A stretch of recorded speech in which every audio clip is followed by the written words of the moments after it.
आज आमच्याकडे गुलाबाच्या झाडाला ना 12 ते 13 गुलाबाचे फुलं आले होते. गुलाबाचे फूल खूप सुंदर दिसत होते. त्यानंतर दुपारचा चहा झाल्यानंतर मी ते गहू निवडायला घेतले. कारण आता पीठ संपत आले होते. आज निवडू, उद्या निवडू करता करता राहून गेलं होतं. म्हणूनच निवडूनच घ्यावे म्हणून विचार केला. त्यानंतर लगेच मी तीळ भाजायला घेतली. कारण आज मला संध्याकाळी याच्या तिळगुळाच्या वड्या करायच्या होत्या. म्हणून तीळ भाजली आणि आता ही थंड होईपर्यंत म्हटलं देवाजवळ दिवा वगैरे लावून घ्यावा. आज आई घरी नव्हत्या कारण आमच्याकडे देवळामध्ये आज हरिपाठाचा कार्यक्रम होता. तर आई तिथे गेल्या होत्या.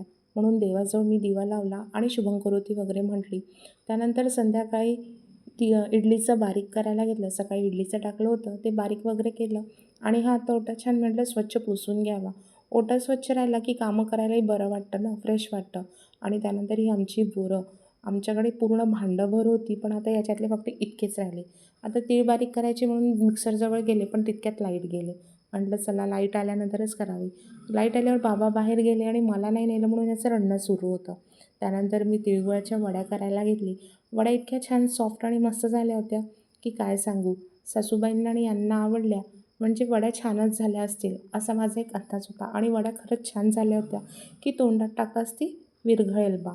म्हणून छान. आणि आज संध्याकाळ माझी इतकी बिझी होती ना की काय सांगू. तर असा संपला माझा आजचा दिवस. व्हिडिओला लाईक करा, शेअर करा आणि चॅनलवर नवीन असाल तर सबस्क्राईब करा. परत भेटू नवीन व्हिडिओबरोबर. बाय.